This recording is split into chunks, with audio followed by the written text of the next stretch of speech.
Good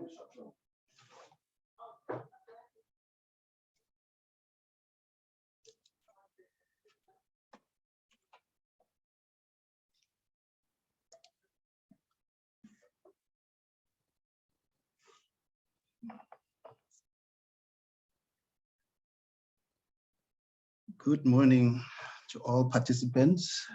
My name is Boindala. I'm from CEDA. I'm the corporate comms manager responsible for PR and internal comms. I'm the host for today. We're just about at 10 o'clock. Our intention is to start in time.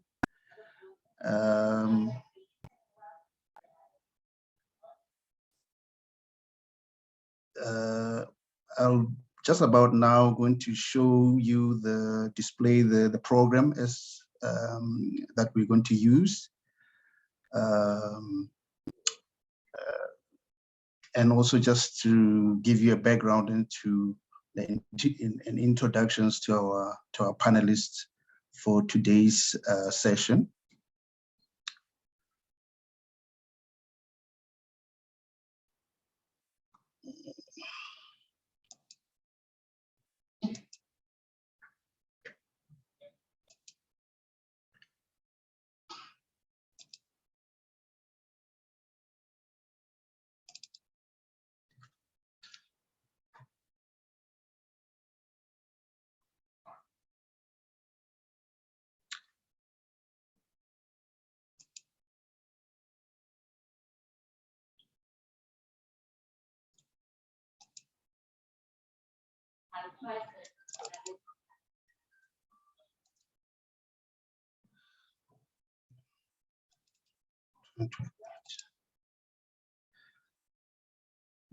This is our program for today.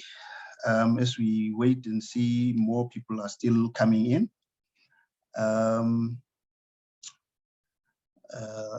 It's going to be a very short program.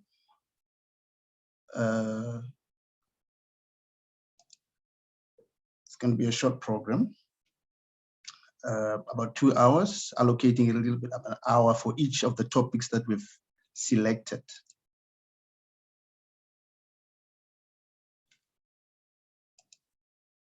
We'll also allow for questions and answers to our panelists.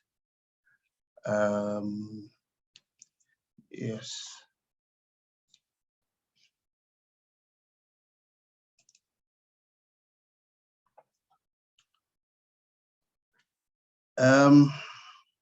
Right ahead, I want to start with just the purpose and a background into this program. For today, this session that we're hosting today. CEDA, as we start with the CEDA as an organization, we are an agency of the Department of Small Business Development. We are responsible for non-financial support to SMMEs and cooperatives. Our programs, we provide a wide range of programs from training, business training, to incubation, which is part of the program today, to technology assistance, support, conformity assessments. We provide a whole range of non-financial support to SMMEs. Part of our mandate is also to increase number of entrepreneurship in the country. That's part of our mandate. We've traditionally used the client journey approach for a number of years, where we work with clients from the beginning. Hence, our session today focuses on those that are in the pre-start, aspiring, and those that are in early starts in the early stages of their journey.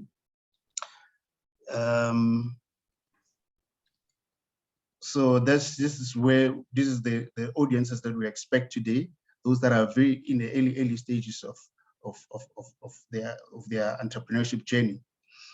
As we all know, most businesses started just as an idea, as a vision, as a vision that was put into a plan, and a plan that was executed to become what it is today. I would like to also introduce our first panelist, which is Ntutuko. I think he's logged in as Boindala as well.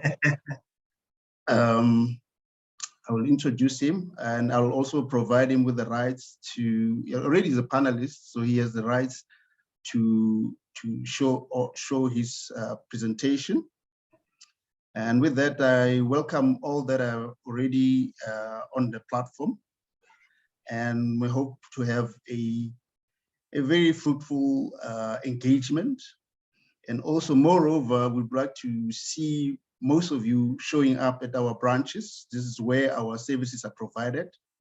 Also at our incubators, we support over 100 incubators across the country. Some of them are in tertiary institutions, taking some of their ideas, some of their visions, some of the innovations that they have to the next level to become businesses that can turn the economy around. That's what we are building towards, supporting government to create those much needed jobs. Also increase the number of entrepreneurs in the country, a pool of entrepreneurs who build businesses that will add value to our economy. With that, I'll ask Ntutuko to introduce himself. I'll stop sharing the program and allow him to share his presentation. Ntutuko, up to you. Good morning, everyone. I know I'm logged in as Ubabundala. Unfortunately, technology does defeat me. I'm trying to share my screen. Is there something I'm doing wrong here, Babundala? Can you see my screen? Let me see. There's something, it does not seem to be showing on screen. Do I just click on? Yeah, let me.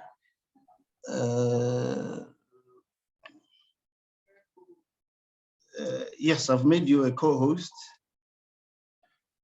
You should be able to. Yeah, you should be able to share the screen.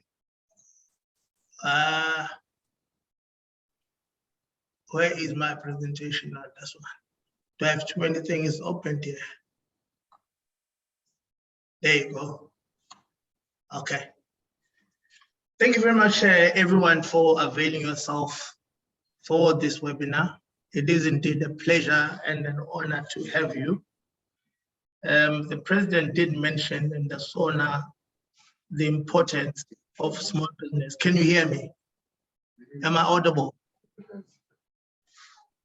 Mr. Ntutuko, can you show your screen? We still see black there. You still see black? Yes.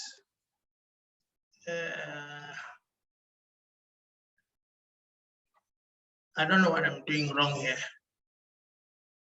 You still see black?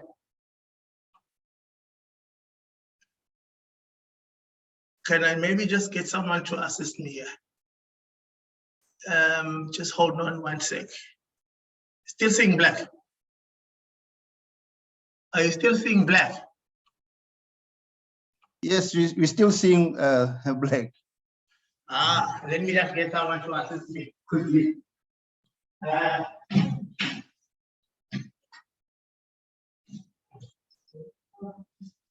need to share my screen. I'm beginning to share my screen here. People are seeing black.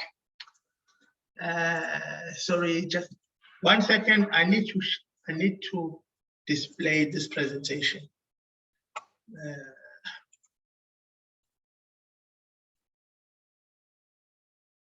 This one, yeah. Is it clear now? Yes, we can see it now. You can see it now.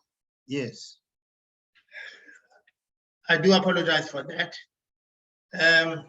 Thank you very much for availing yourselves for this webinar. It is indeed a great pleasure and an honor to have you. The president did mention in the SONA the important and economic contribution of small business to employment as well as economic growth. So it is therefore important to seek information, which you've just done now, to help establish those businesses and help them run properly and professionally. My name is Tutu Afrikanda, business advisor at CEDA in Mgungundlovu in Pietermaritzburg. We kickstart the webinar with entrepreneurship. What is an entrepreneur? An entrepreneur is a person who recognizes opportunities for a product, a service, and is prepared to take risks. We'll go through entrepreneurship quickly so that we can get to the core of the presentation, which is idea development. An entrepreneur is also a person who explores the feasibility and viability of an idea, a person who establishes his or her own business, a person who manages his or her own business, and an entrepreneur is someone who organizes, who operates, and the business venture in expectation of gaining profits. We must understand that when we start businesses, we do seek to get profits. We do seek what we call the bottom line, which is the profitability. Characteristics of an entrepreneur. An entrepreneur is a person who's committed to running their own business. Is a person who is very motivated. In this business of entrepreneurship, it's very difficult sometimes when business is not going well. You need to be able to be very assertive and keep yourself motivated at all times, even when times do not seem to be going your way. Entrepreneur is someone who's very innovative, which is creative in terms of inventing something new ideas. A person who perseveres a lot, who can stick with it even when it becomes difficult. It's a person who has the ability and courage to make important decisions. I always mention this point in entrepreneurship, that is someone who's very passionate, because if you're passionate about your business and if you love what you do, then you'll never work a day in your life. That means, for instance, a soccer player will be contracted to his boss. He'll be providing a service of playing soccer for a fee, but because he loves the sport so much, he won't feel like he's going to work. On the same view, when you run a business that you are committed to and that you appreciate and love, you won't feel that you're working. So if cooking is your business, you can wake up at 4 o'clock and start cooking, and it won't feel like a chore. Entrepreneurs have different skills. Now, the skills that are needed to run a successful business: one, you need to know what you're doing, which are the technical skills. If you are a person who has the business of cooking, you need to be able to cook. If you're a plumber, you need to know what is it that you do in terms of plumbing. If you're in agriculture, you must know how to plant. You must get those skills in two ways. You can get those through experience. You can also get that through learning or education. You need also to have business management skills. A lot of businesses go down or they fold because of the lack of business management. You need to know how to market your business, when to purchase, what to purchase, what are you selling, how do you price it, how do you plan, how do you cost all the products, and how do you manage your human resources. Another skill that is very important in running a successful business is financial skills. You need to be able to keep your books, to manage your cash flow, to do your income statements, balance sheet, costing, and your record keeping. I know a lot of new starters have a problem with the financial skills because it becomes difficult. But at Cedar branches, they can tell you a simpler way of recording income as well as expenses, so that at least you can keep records of your business, so that when you have to maybe submit for tax purposes, Cedar can also assist you with getting a professional accountant to do proper books for you. But at least you must keep your books and records for yourself. 3 types of businesses that we have there are manufacturing, service, and retail. Manufacturing is a business that converts raw material into usable products. Car manufacturing, block making, dressmaking is one example of manufacturing.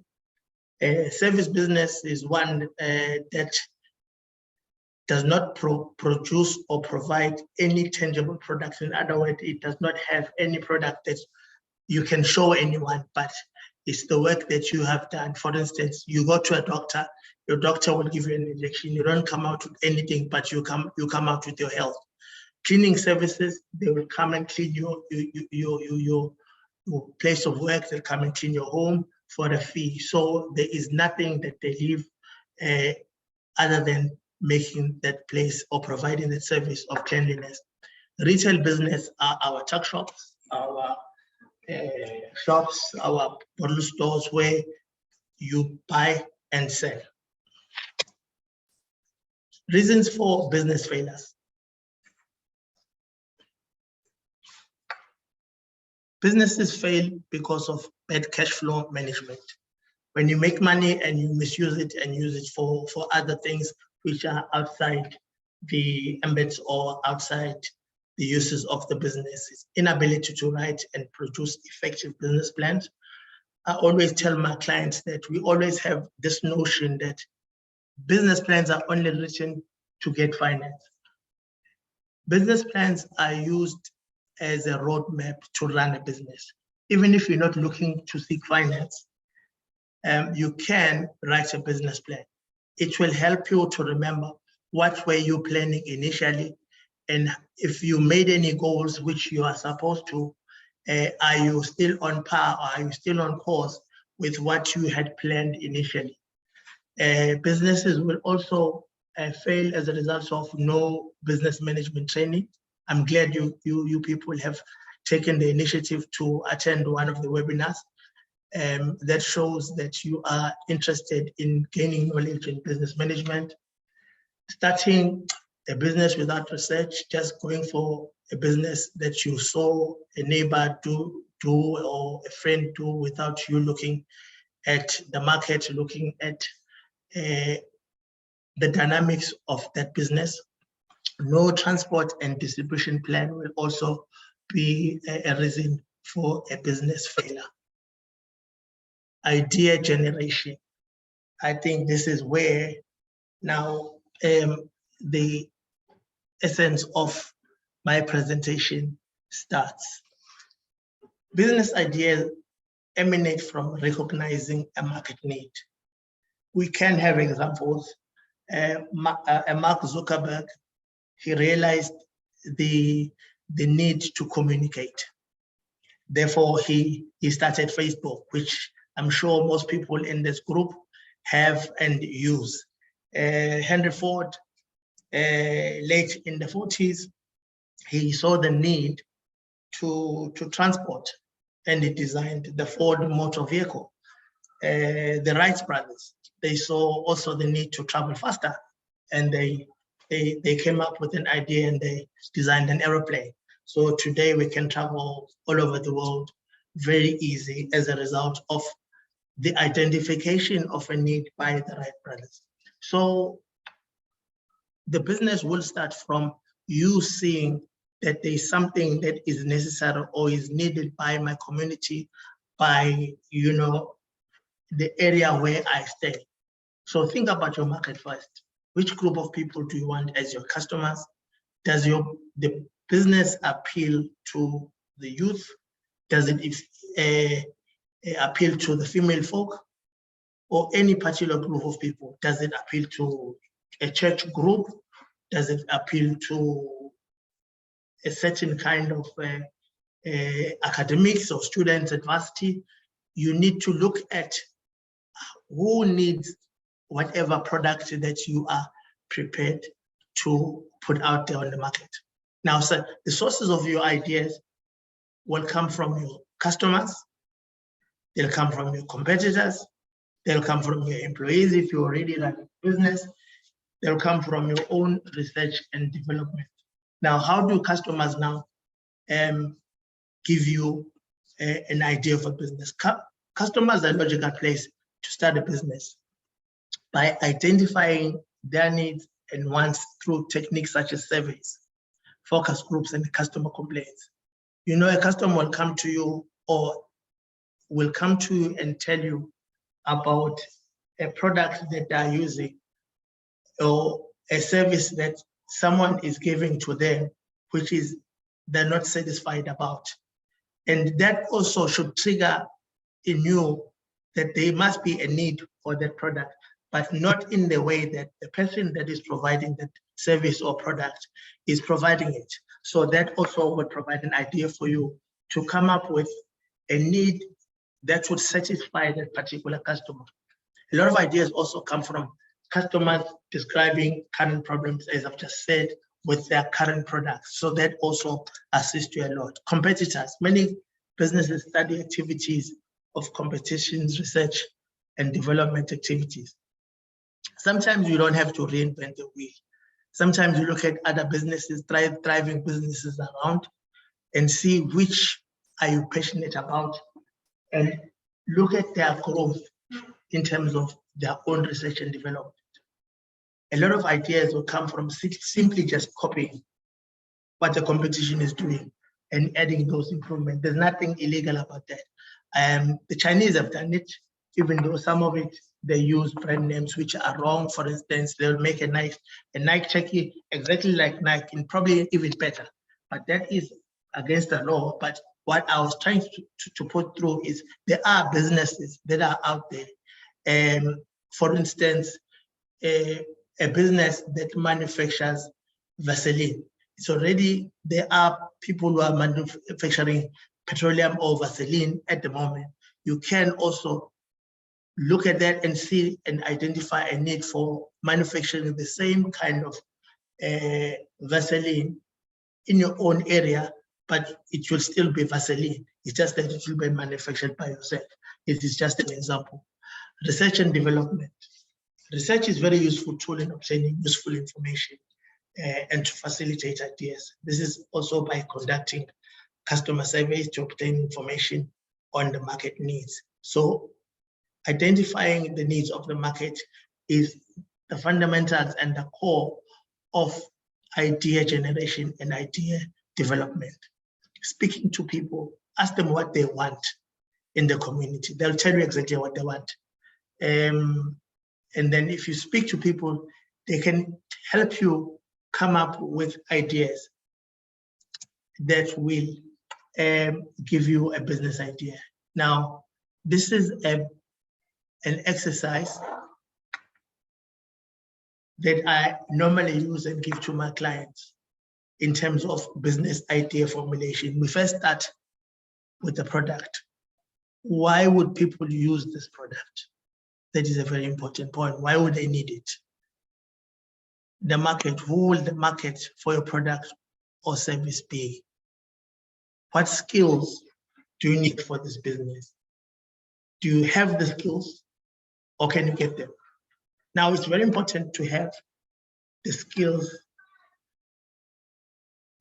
or understanding where to get these skills, because you can employ, but you need to understand also that when you're running your own business, you cannot always rely on someone who are employed, because what if they find another job or they get another offer that leaves you hanging because you have not yourself have the skill. So the business owner should have or should strive to possess the skills to be able to run the business better. Now, resources. What resources do you need to run the business? Do you have those resources? Do you have the finances? Do you have the equipment? Do you have the human resources that are required to run the business properly? Now, what constitutes a great idea? A great idea is one that satisfies a customer need. Businesses run around satisfying the needs of our customers, and in turn, we make money, or business people make money out of that. It possesses a sufficient amount of potential customers who will buy your product or use your service, and must be accessible. Without customers, without the market, the business will fold. A great idea must also be financially viable. By this, I mean the business must sustain itself. It must be able to buy its own resources and pay for its own expenses and be able to generate profit. It must comply with the laws of the country and regulations. As I've said, it must be sufficiently resourced, and the idea must generate profits. Without profitability, then we do not have a business. Now, how do we turn a great idea into a bankable enterprise? This is by conducting a feasibility study. I know a feasibility study will probably sound very difficult, just like a business plan sounds to most people, but it is in fact not a very difficult thing to do, which you can conduct yourself through proper guidance. When you conduct a feasibility study, the core or the main issues that you need to look at is your market, is your skill set, and the resources that are available. Now, the market. Who is your target market? Will they buy your products or services at the prices that you will charge? Are there enough people who will buy from you so that your business will be profitable? You can check statistics, South Africa. You can, you guys are very lucky because you have, as you know, you've logged in on a device that is technological, so you can access the website. You can go to library. You can go to, get that information from municipality, yellow pages, to seek information that will give you a direction on how the business, your business will go. They'll be able to tell you how many of a certain type of business exists in your area. For example, if you're looking to decide on supplying cotton wool or bandages to doctors, Statistics South Africa will be able to tell you how many doctors, surgeries there are in your area, because the doctors will be primarily your target market. So you need to understand, if I open my business here, will I have enough doctors to supply? Will I be able to generate enough income to have a sustainable business? Skills. Entrepreneurs need some skills that will make them successful in business. Many of these skills can be learned. The entrepreneur needs to be able to manage his finances, to market his business, to buy wisely, to keep accurate records, which CETA can also assist you there. You should not have difficulty in approaching one of the offices to assist in looking at improving those skills, because that is one of our mandates, is to increase capacity for our business people and be able to sell. If you don't have skill, can you learn it? Or can someone else who has skill help you? That is where we are as well. Can you hire someone who has skill, resources, Resources are things that you need to run your business. This can be in the form of money, people, tools, vehicle, finances, secure premises or building to run your premises, labor, machinery, tools, equipment, raw material, and products.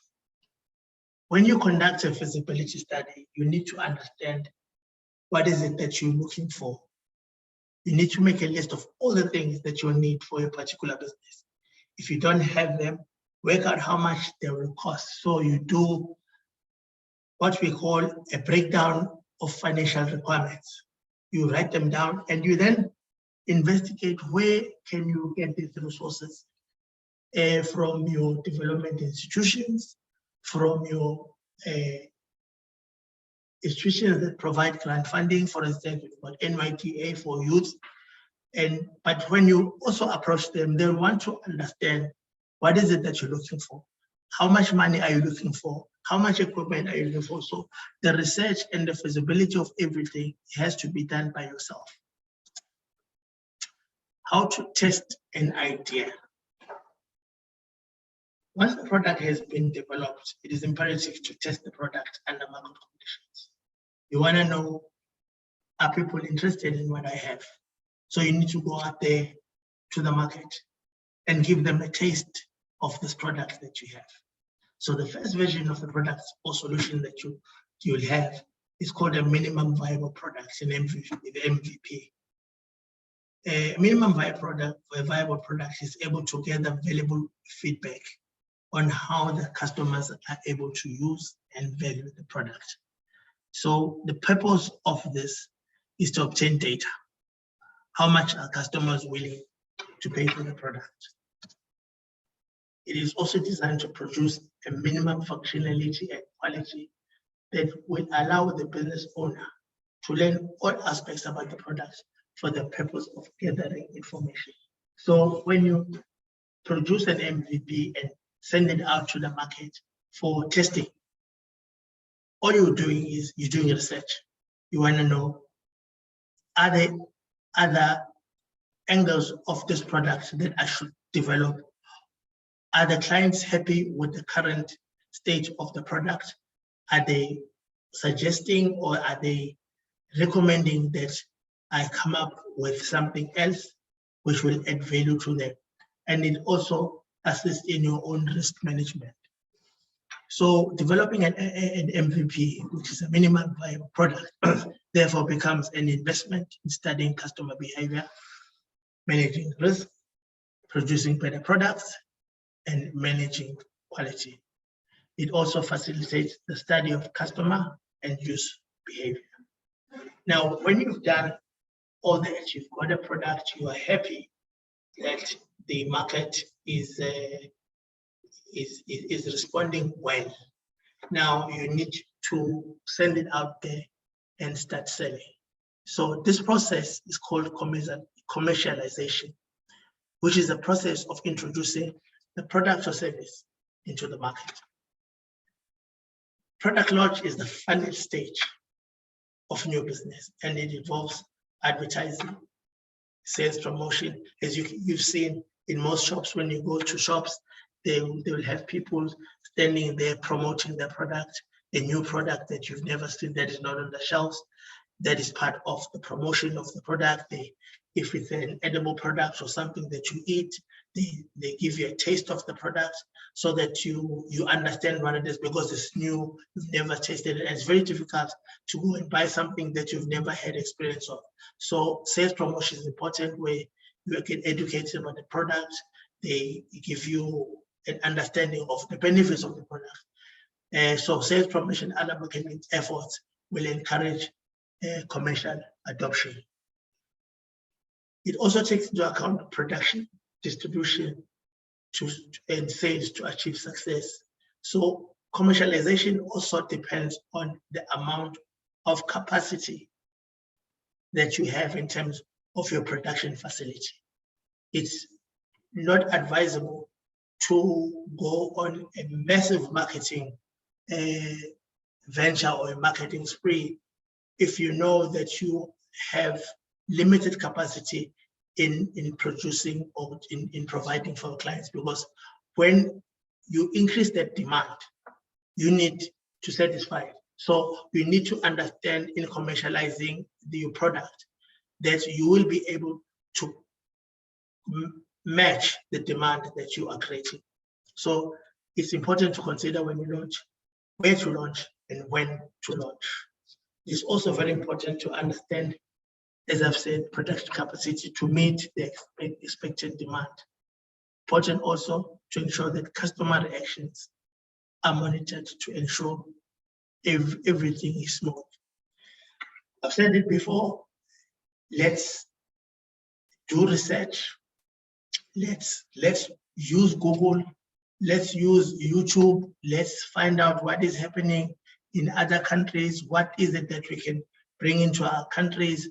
Let's read books, let's talk to people, let's find out what is it that we can provide to our people whilst looking at business ideas and generating profits. Thank you.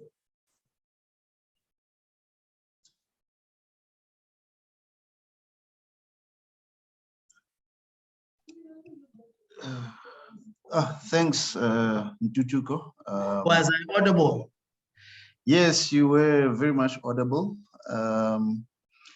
In terms of our program, we'll go straight into Q&A regarding what you've just presented.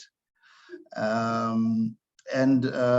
me start with one question that Lucy Pondala, no relation to me, who just wrote in our chat that he disagrees that business owner must always be technically skilled, that is self-employed person, not an entrepreneur. I don't know whether you want to respond to that as a first one. It's on our chat. Then I'll keep going.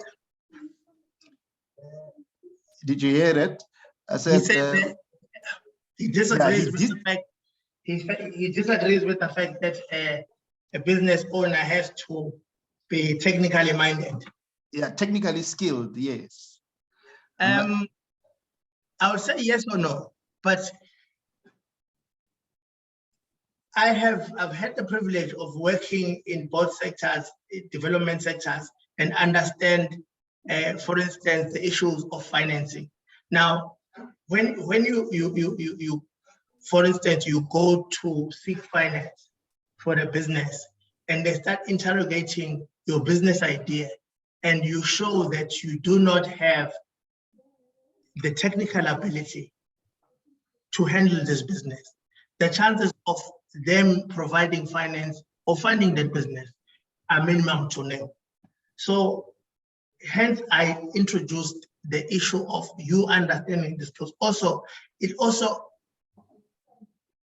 removes reliance on a particular person, because now you're getting this person who's doing everything, who understands the technical part of the business. What if that person gets another employment? That means you left hanging. You don't have, because you don't have skills, you cannot train another person also, because you also don't know. So your reliance becomes dependent on someone else. That was the point I was trying to make. Okay, yeah, I noted your answer. Already when we started, I saw already some 2 hands already up. I'll be taking the hands as they appear here, and you'll provide some responses to that. Let me start with Gladys Jacobs. I think you've had your hand since the start of the session. Gladys?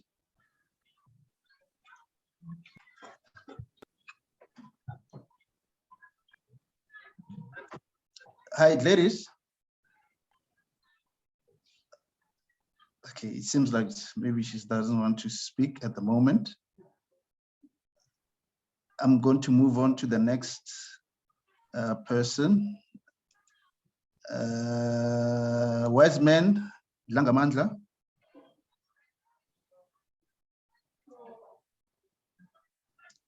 Hi, Wiseman. Good day. Good morning. Morning, but you don't sound good. We can't hear you properly. I don't know what's going on. Just perhaps speak next to the mouthpiece. Am I audible? We can hear you, but you're breaking up. Okay, all right. I don't know how is it now? Still not improving. Maybe isn't signaling. Just give it a try, Wiseman. Ken Tutuga says you should try speak. Okay, I've written some. I think what I'm gonna ask now is the same thing. Hello. Hey. Let me try. Maybe. No, you. Okay. I'm asking. Yeah, I think Mr. Zangamanda. Is it still the same now? Okay, we still can't hear you. Can you type your question in the chat? I can't really hear you. I think your network. All right, I'm asking. Yeah. Okay. Okay, can you type it up and we'll answer it?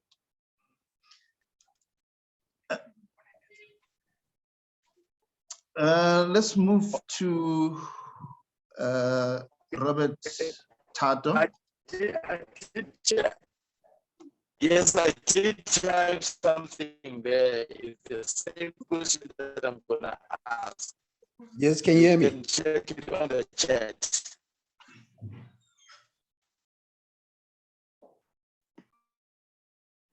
Can you hear me now? Yes, I can hear you. Right, Robert. no problem. Okay, this is Robert Tato Mashupu from Kimberley in the Northern Cape. And I've got two questions. One relating to the topic, the other one is a more of a logistical question.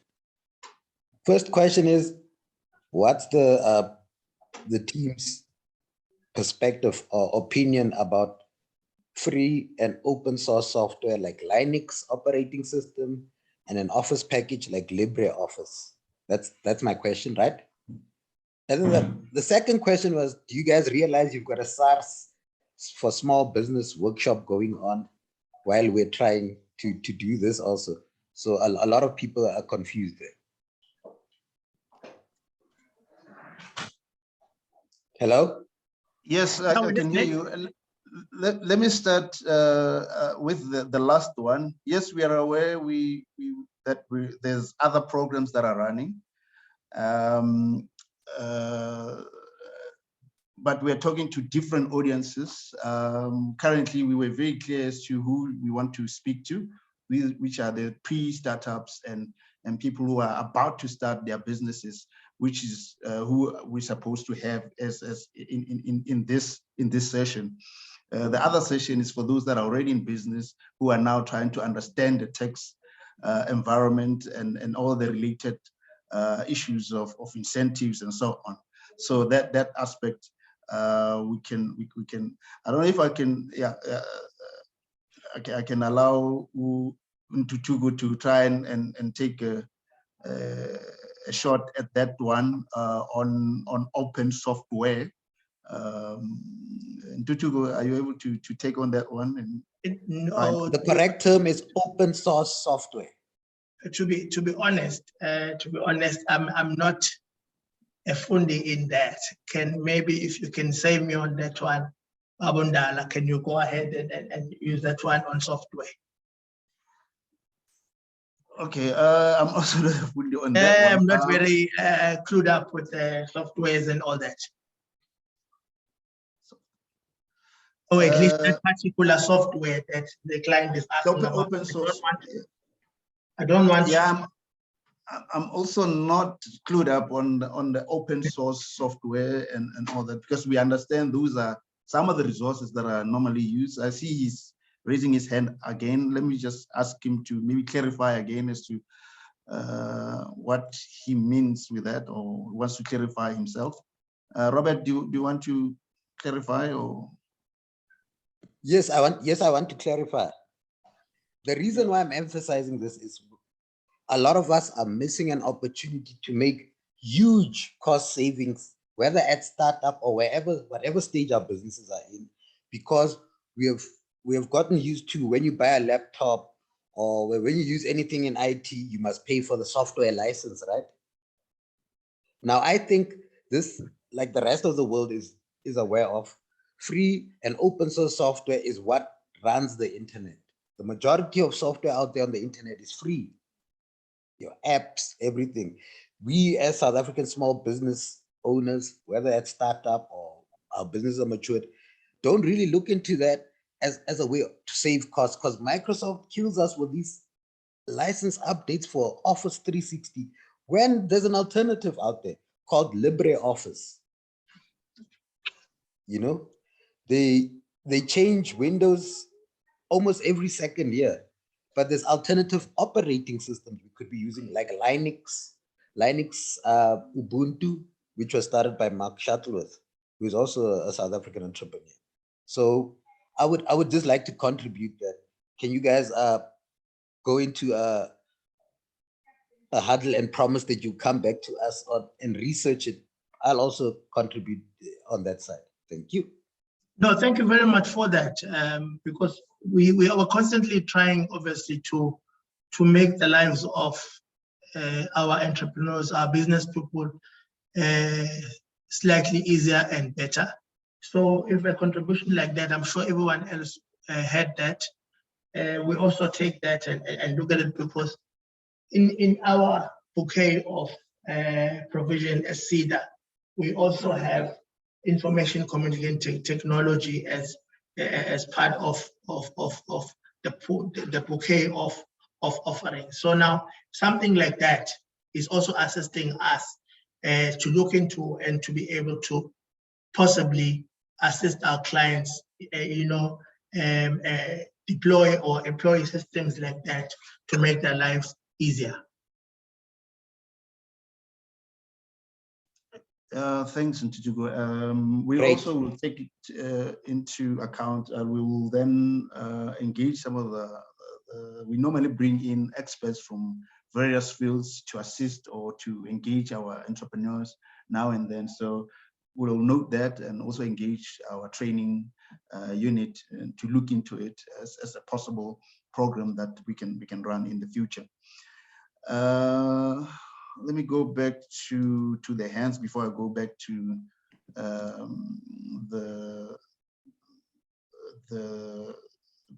the chat. I see this Tamsanga Zifune. Tamsanga. Yes, can you hear me now? Yes, Hello? we can hear you, but you're still breaking. Let's try. Yeah.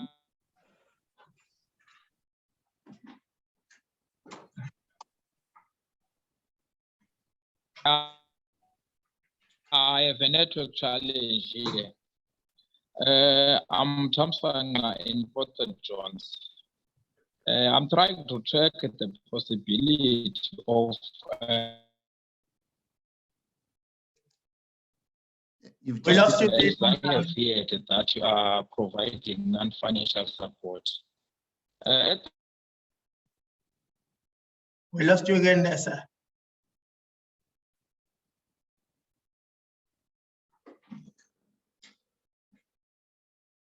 We lost your Tamsanga. At the moment, I have advised the people of my community to open the cooperatives. As you understand that Port John's is one of the poor. Come again? No. Yes, we hear you now. Can you hear me now? Continue. Can you hear me now? Yes, we hear you.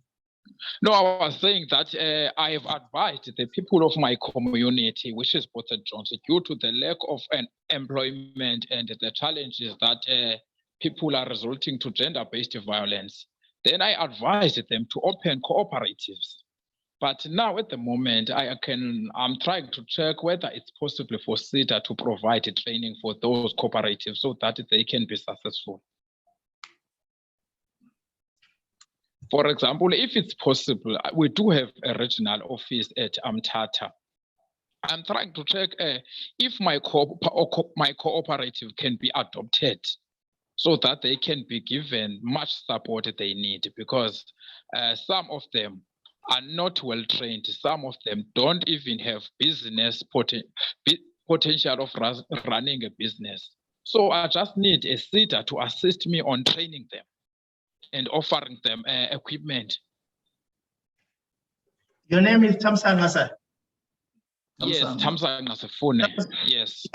Mr. Sifune, I admire what you are doing to your community and what you've realized in terms of them moving forward and growing. Yes, training is part of SEDA's mandate. We train a lot of people, ops and SMMEs. Yes. We have regional facilitators, which Yes. look after cooperatives. Kindly Yes. get to your closest SEDA branch. They will be able to advise you and probably share with you the kind of training that that they offer. And also, if it's a specific sector training, they can also it's a arrange specific for that sector. as well. Yes, they can also arrange to capacitate those people as well, so that they can make a meaningful contribution to your community. Yes, And I do admire what you have done, sir, and see that is by law an organization that is developed for that. Yes, you know the reason why I'm tapping on this page. I'm missing you there. We lost you there. We seem to have lost him. But I think we've heard the essence of what he wants to talk about, which is the cooperatives and the support that they need.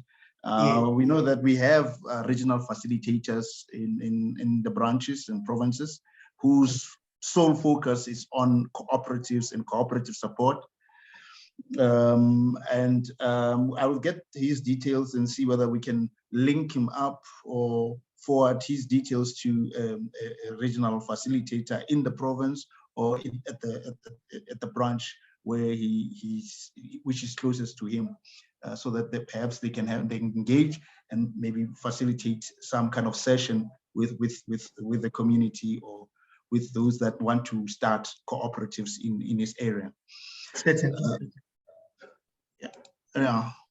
I'm going to, our Q&A box is filling up quite rapidly. And I'm going to quickly go through some of the questions. Some of them are related to the branches, and I'm sure you'll be able to answer those.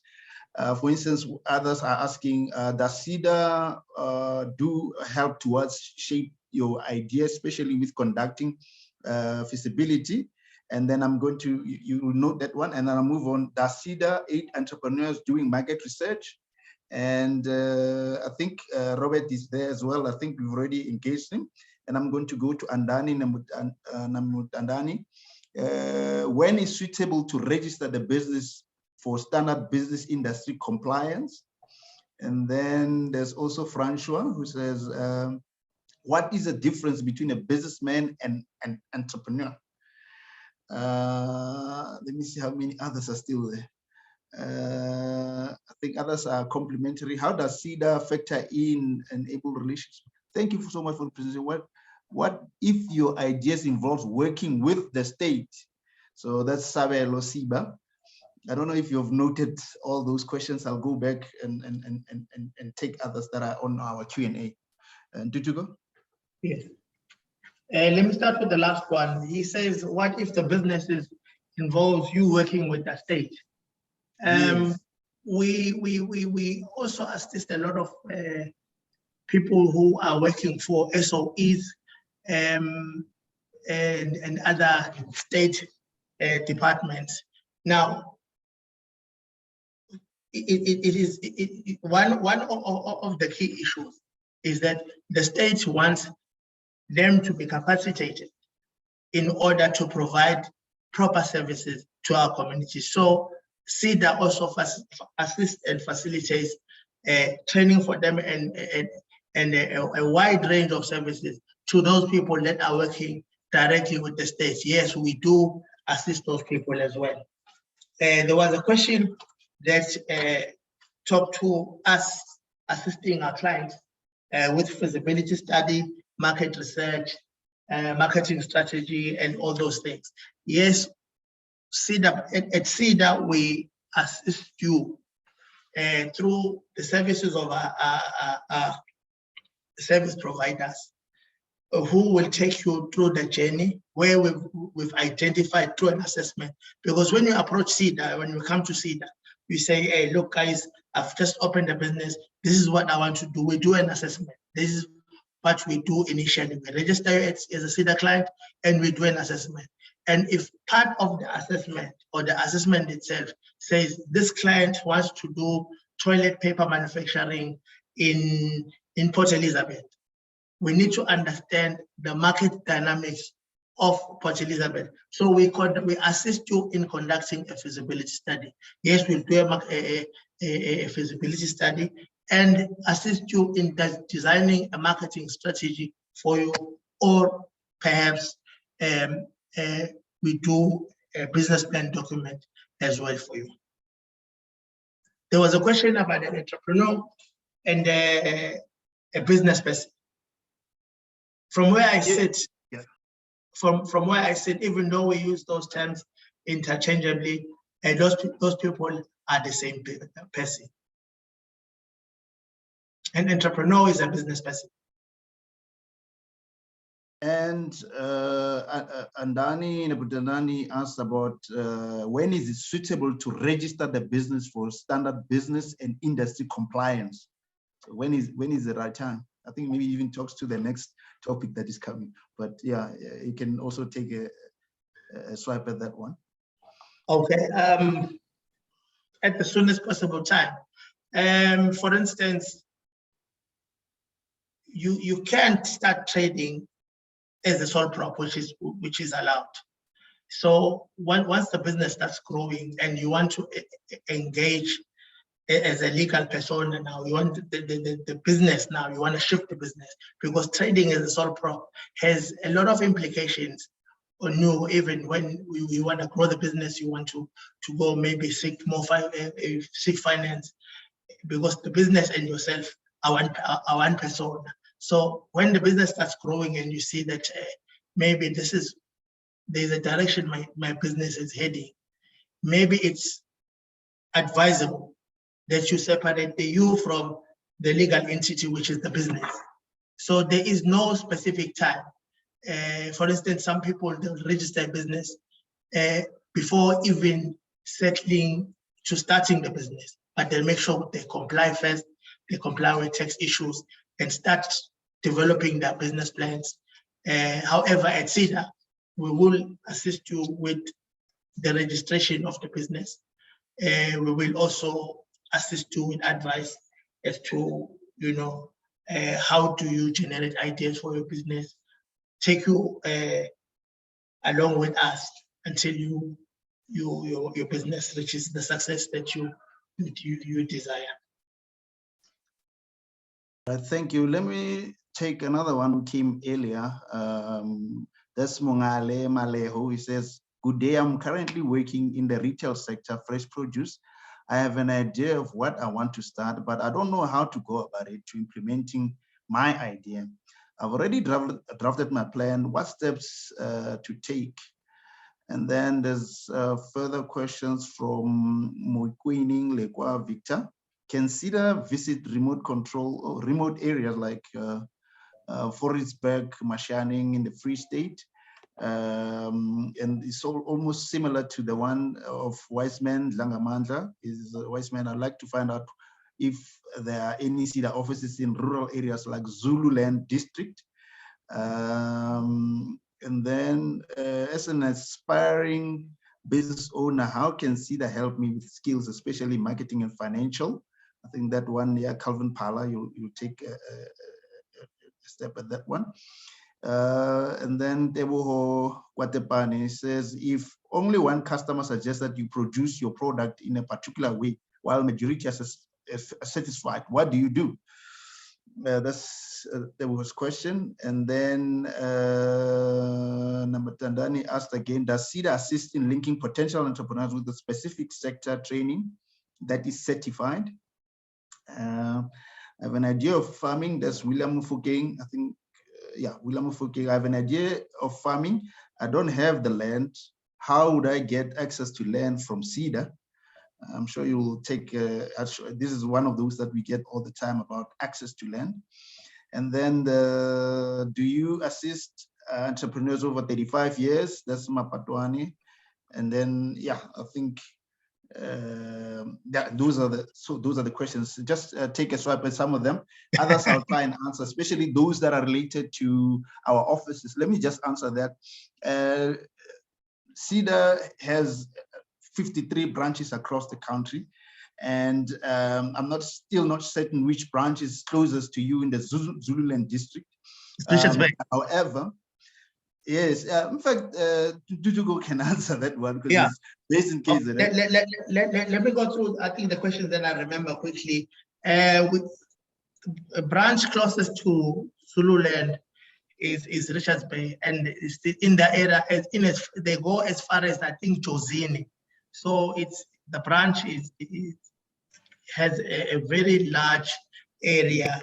Even our branch in Gogondo is also a very large area. So they'll travel to KwaZulu, Lundi, Mashabatin, and all those areas.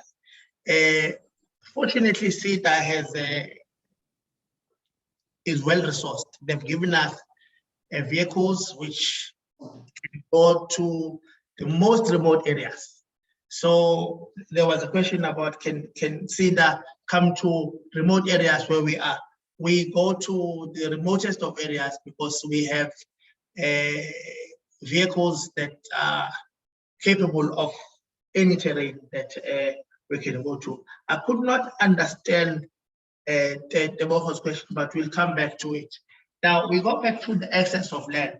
Unfortunately, at SEDA, we don't have, we cannot give you access to land. However, if there had to be an issue of an acquisition of land, we can facilitate access to finance. Let's just say you wanted to buy a farm. We can facilitate access to that finance by assisting you draw up a business plan, but by assisting you putting together documentation that is required by financial institutions. So, and then forwarding it to the institutions which are closest to ourselves. In KwaZulu, we have Itala, we have SIFA. I think it's general knowledge right now that SIFA and ourselves will be one organization which has been approved in Parliament. So we'll also look at that as one organization. So for now, SEDA can only facilitate access to finance, which will assist you in acquiring land. This is as far as we can go on that one. Deboko talked about a business of fresh produce. I think we also can assist his business. It will be good that he goes to the nearest SEDA branch so that he can speak to a business advisor who will look at his business, because it's unique. It's not a business, it's unique to him and in that area. So they'll need to do an analysis of his business and come up with action plans as to how they can assist Teboho in his area. I think I've covered what I remember. Okay, you've covered some areas. Let me go back to those that you may have missed. There's also Calvin Pala who asked about skills, especially marketing and financial skills. I know we assist there, but you can elaborate on that for Calvin. At branch level, we conduct trainings. We conduct a lot of trainings in terms of marketing. We also assist in development of marketing strategies for people. We do a whole lot of marketing exercises for our people. For instance, we can do signage for your business. We can do promotional material for your business. One that is very closest to my heart in this current age. In fact, I don't necessarily like the other ones, but I know the current parcel of how business is being done. But to me, digital marketing makes sense because everyone now has a phone. So if you need to sell your business, you put it on these cell phones, you put it on these gadgets. It is easier because you don't throw it away. It's something that is embedded in the phone. You can always just check it on Facebook. You can always send issues on Facebook. We also do trade exhibitions. We do packaging of products as well. So we have a wide range of marketing interventions that we assist with, including capacitation and skills provision to our clients. All right, thank you, Tutugo. I think there's one where Colin Batwan asked, do we assist people over the age of 35? We do. Only those, I think only NYDA will say they don't assist, but CEDA does assist. I think I can answer that one. We're already eating into Mr. Malembe's time on incubation. I would want to take maybe one or two questions that that are those that have raised their hands. I think let me just allow policy to ask the question, and then we'll close with Tebuho Malaking. And policy.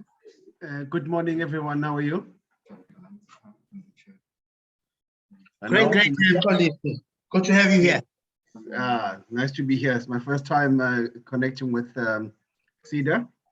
Okay, I've got a company, an electrical company, and we wanted to branch into solar energy, meaning installing and also in a later on stage, distributing and manufacturing, if God allows. And I wanted to know how can CEDA help me train my people, because this is a new venture that we're trying to tap into, seeing the demand on the electricity and the power load shedding in various areas around South Africa. So my question is, can CEDA help my employees on this training and explore more of the solar energy distribution and training? Honestly, yes, CEDA can assist in the training of your employees, to training on specifically on the demands of your company. Yeah, I think I'll end there. We just need to contact the CEDA branch. Where are you? Which branch? Where are you? I am based in Durban, in Kloof. You're based in Durban, in Kloof? Yes. Our offices at CEDA are in Westville. Whereabouts in Westville, if I may ask? Let me just give you the right address. It's Essex Park. Essex Park, yes. Block B. That is Berea West in Westville. Oh, okay. Let me give you the number as well, the telephone number. It's 031. Just hold on, please. 031 277 277 9500. 9500. Yes, you request to speak to a business advisor. All right, business A business advisor. advisor will make an appointment to see you. They will Okay. also come to your business, and then you then plan the training, that the kind of training that you require. You can plan that, and they can offer it to you specifically for your business. Yes. Do they take, due to COVID regulations, do they still take walk-ins, or do I specifically have to make an appointment first? It would be easier when you make an appointment, so that you know someone is waiting for you. Just to say, I need to speak to a business advisor, get to know that person, they'll tell you their names, so that when you make an appointment, you know who you're going to go and see.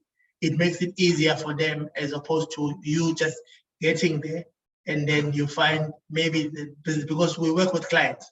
Sometimes we go out to their premises, but I do believe that you will at any one point get a business advisor in office at all times. Yeah. Thank you very much. Okay, sir. Thank you. Let me take the last one. I'm going to allow Teboho to ask the question. Teboho Malageng.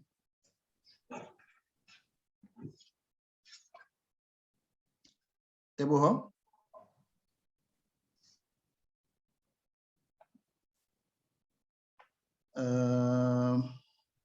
It seems like he's not here.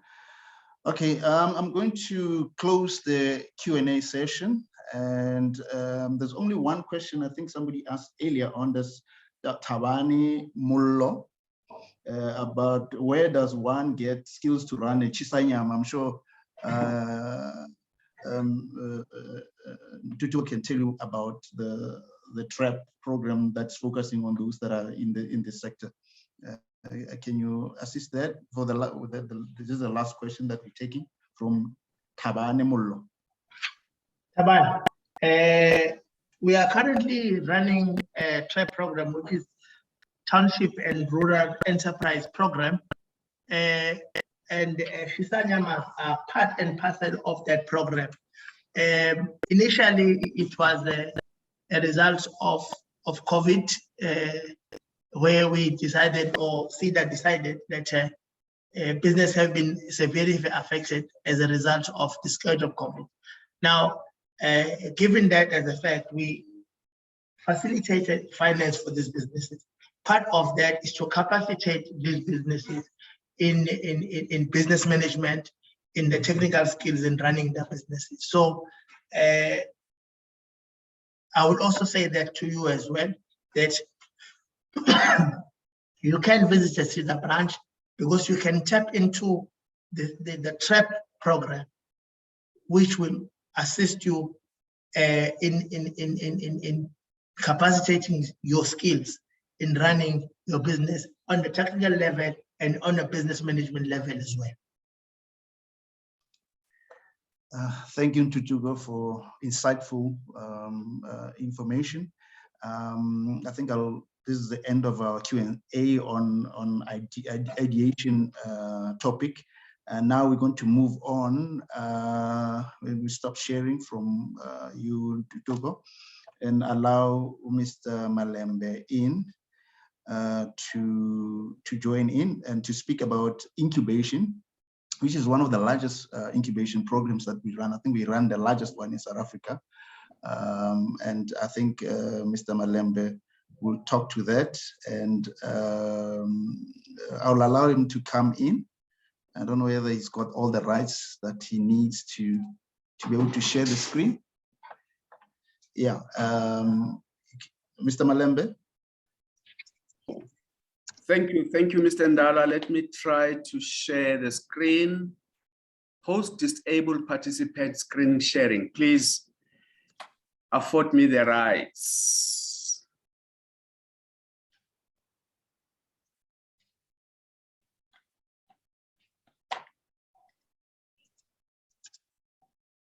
Oh, I've given you the rights, Mr. Malembe. You can share the screen. Okay, thank you.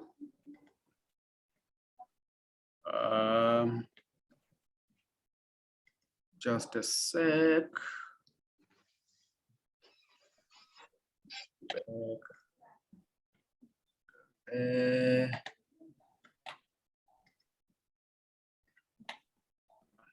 Share screen.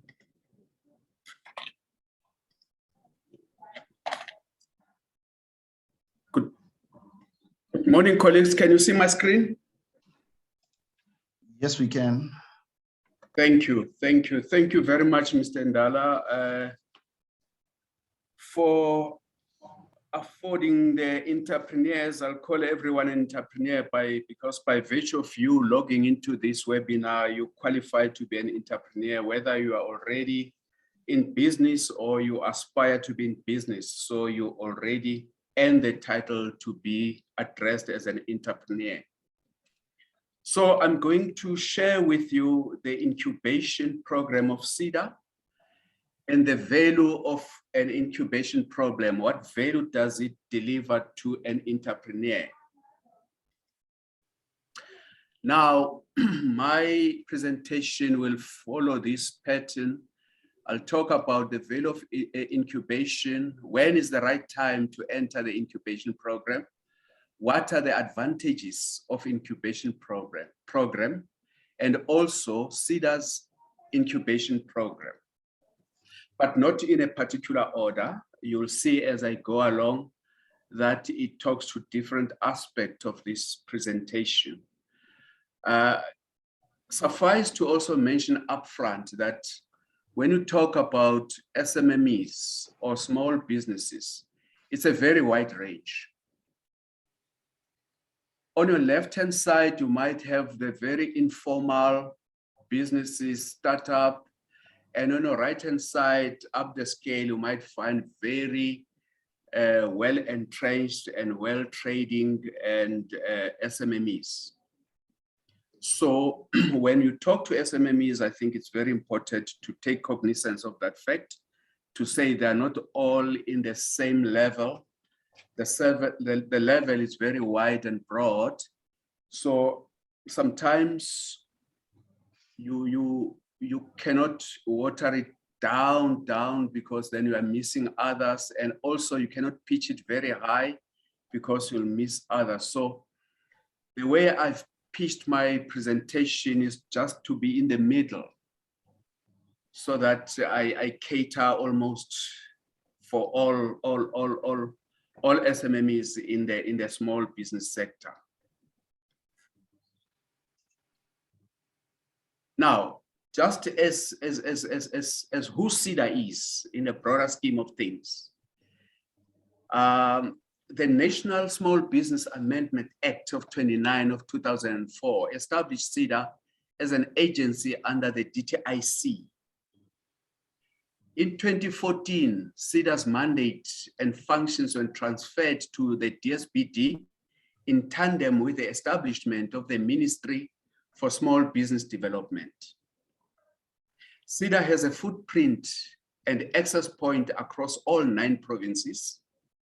In total, SEDA has 114 access points and 110 incubation centers and rapid incubators.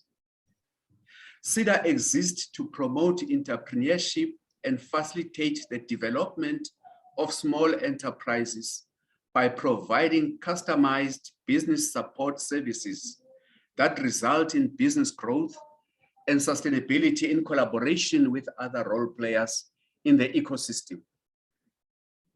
SEDA's vision is to make a difference in SMME's life every day.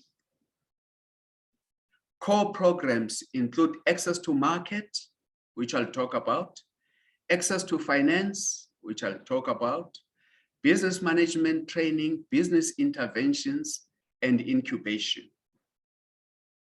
SEDA has got 2 business delivery models, the incubation delivery model and the enterprise delivery mode, the EDD, which is mainly the provincial offices and the branches nationally. They form what you call enterprise development delivery mode. Now I'll talk about a bit about incubation, to say what is incubation, what can you expect from an incubation, and how is the CEDA incubation model framework. Now, you'll see that CEDA is known as the incubator of incubators. So CEDA is a lead facilitator in the incubation space. And because of that, CEDA has decided to come up with a standard that whoever wants to get into the incubation or establish an incubator should follow that standard. So what CEDA did, it worked with SABS, the South African Bureau of Standards, which is a custodian of all standards in the country, to come up with an incubation standard. So that standard was established in the year 2020 and is available at SABS e-stores. And the rationale of coming up with that standard was based on this, what I'm going to say now. The growth of the economy of South Africa is hugely dependent on the success of entrepreneurs and small to medium-sized enterprises. However, operating startups and small businesses are often faced with a high failure rate due to, but not limited to, lack of technical skills, inefficient businesses and management expertise, inability to access finance and access to appropriate infrastructure. To mitigate these issues and to improve SMME landscape, the South African government has recognized the need to intensify its support and encourage development of the entrepreneurial and scale-up programs such as incubators and accelerators. Business incubation is a business support process that accelerates the successful development of startup and inexperienced companies by providing them with a range of targeted resources and services. The goal is to produce successful companies that will leave the program financially viable and freestanding. Over the years, an influx of facilities disguised as business incubators has created a need for a guide on a minimum standard to set up and operate a business incubators and accelerators. That business incubator standard is known as SATS 2234 of the year 2020. SAT stands for specification,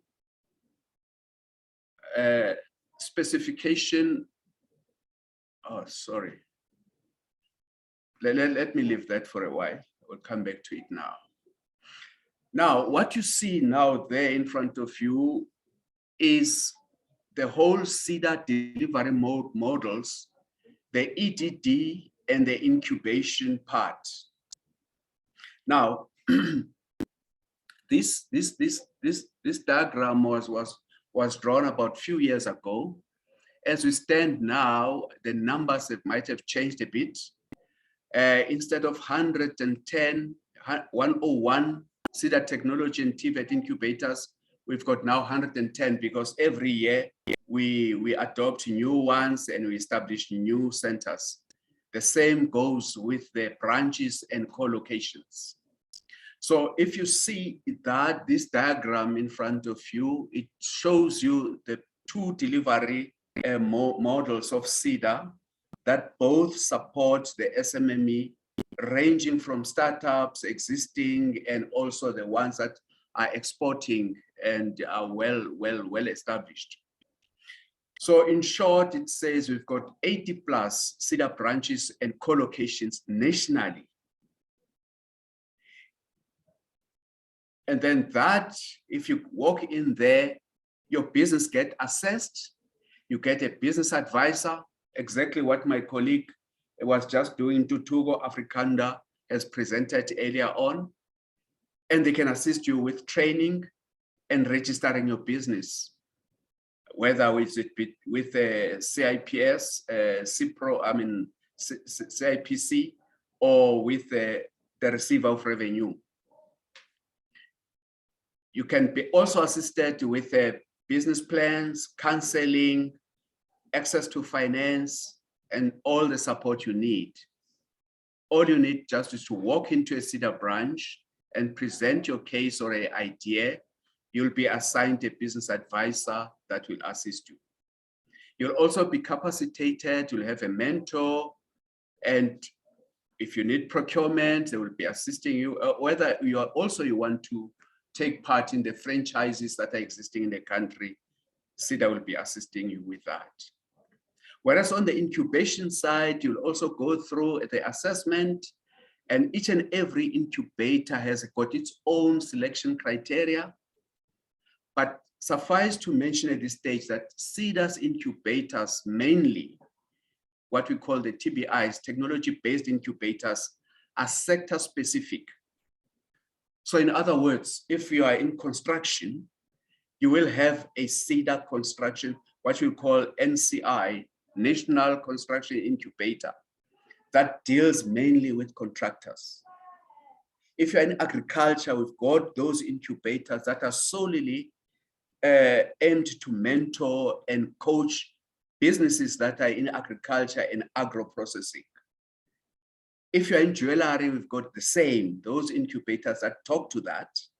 If you're in chemical manufacturing, we've got Chemin, which is solely established to deal with those SMMEs that deal with chemicals, be it detergents, sanitizers, soaps, and whatever you want to do, you will have that. So these incubators are sector specific. You'll also be having access to office space and co-working space and equipment and things like that. If you are in furniture manufacturing, you walk into a FinTech business incubator, you'll have access to the state-of-the-art equipment to assist you to do whatever you do, whether you manufacture doors, furniture, school furniture, coffins, whatever. They'll also be there to advise you what type of wood is suitable for what type of furniture. And also access to market and exhibitions and mentoring, and also access to technical labs. So all these pipelines now, they converge to what we call CEDA Technology Program, which is STP, that offers quality and standards, the quality systems, that is, in short, quality management systems, those who understand the ISO systems, ISO 9001, ISO 14,000 for environmental, ISO 45,000 for occupational health and safety, ISO 22,000 for food safety, and also technology transfer program. That's where now CEDA will assist you. If you are in manufacturing, you can access this technology transfer or what we call nowadays TTA. They will assist you by acquiring the technology you need for your business. Just an example, if you are in brick making, they can assist you to purchase the equipment for you to be able to make those bricks.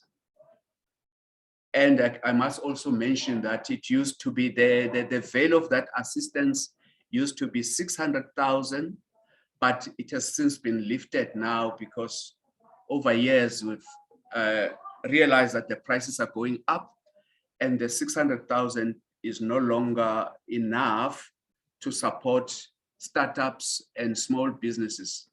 So the value of equipment is kept now at 1.2, that's 1.2 million rand. So for anything from 1 rand to 1.2 million rand, the TTA unit of SEDA can assist you with that to acquire any equipment. If you are in detergent making, you want the mixing tanks, and you want the fillers, automated fillers, the TTA can assist you with that. But it's not limited only to those.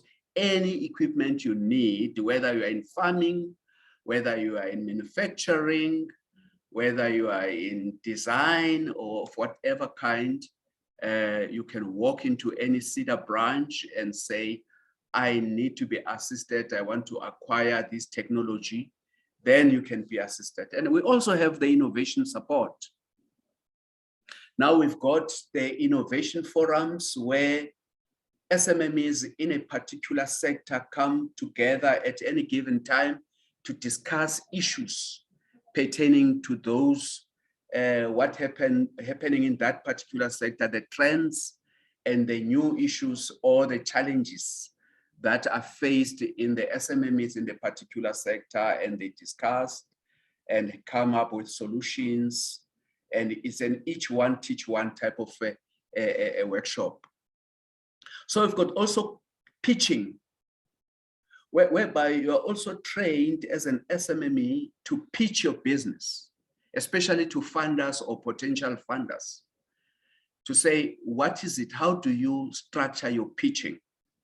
Some of you might also be well versed now with the business model canvas, where you say, what is your business all about? Who are your clients? What resources do you have? And I think Mr. Afrikander touched on that earlier on in terms of what is your value proposition. If you meet a potential funder in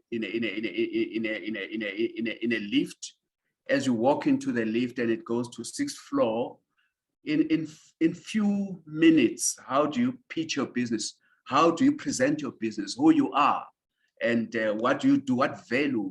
What problem are you solving in the bigger scheme of things? And also, we've got our ecosystems that we work with to deliver our services. Like if I said earlier on product testing and product certification, we work there with the South African Bureau of Standards, where we facilitate access to their laboratories. If you want to test your product, SEDA can assist you by paying SABS on your behalf to get your product tested, and you get a test report. The cap thereof is about 60,000 per client, and it's a once-off. And also we work with universities, and we work with TIA, Technology Innovation Agency. We work with the science councils as well. The whole idea is to grow your business. All these interventions are aimed at growing your business and make difference in the life of a small business every day. Now, how's this structured? Now, when we talk about incubators, what different models of incubators do we have? Technology business incubators, you'll see there we've got what we call TBIs, technology-based incubators. Then we've got the CFERIS. Now, the CFERIS is a Center for Entrepreneurship and Rapid Incubators, which is not necessarily sector specific. These are based at the TVET colleges and universities. So they're not necessarily sector-based, they are in the multi-sector, but mainly for the students at the university or unemployed graduates who've been in that university and go back and become now part of the CFERI, where you say, I want to continue in this time, maybe in agriculture or agro-processing, or I want to continue in jewelry manufacturing, or I want to continue in high-tech manufacturing, then you get it there, it gets done there. CEDA support this series by establishing those centers for entrepreneurs and rapid incubators. And also we've got what we call digital hubs. These digital hubs we normally used to have it in the main towns and cities, but now our idea, we move to the townships and rural areas and build these digital hubs. They're more in the IT. Those people who want to develop apps and who are in design and who are in digital space, whether you want to design drones and those things that goes with IT, Internet of Things, and artificial intelligence. You get all those in the digital hubs that CEDA has also. We've got these hubs nationally, and you are still growing it in different provinces and different towns. And then we've got then sector clusters. All these things, why are we doing it? To create competitiveness of our SMMEs, to be competitive in their trading and in their businesses. And all that is underpinned again by the technology transfer, by the innovation, and by the conformity assessment. Again, by conformity assessment, what do we mean? We talk about your product testing, your management, quality management systems, and so forth, and the standardization thereof. Your colleagues, please do take notes if you want to really ask questions. Just jot down your questions so that when I finish, you can ask me those questions pertaining to my presentation.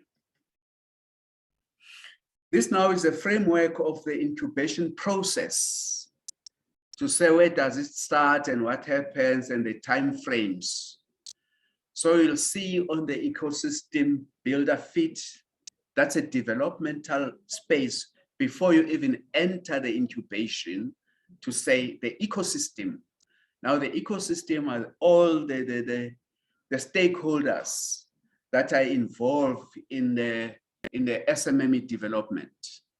Then they fit into what we call the pre-incubation. That is when you now enter the entry point after they've assessed you. Then you are put in what we call a pre-incubation, where they assess your skills, your entrepreneurial focus, what are you focusing on, and stakeholder objectives, and market opportunities, what market opportunities are in that sector which you focus on, and the sector specifics to say, for this type of intervention, you can find it in this specific incubator, and the regulation and compliance of what your business is all about. You might have heard the state president in the SONA mentioning things like the red tape. It's something that is a big debate and something that we need to talk about, to say,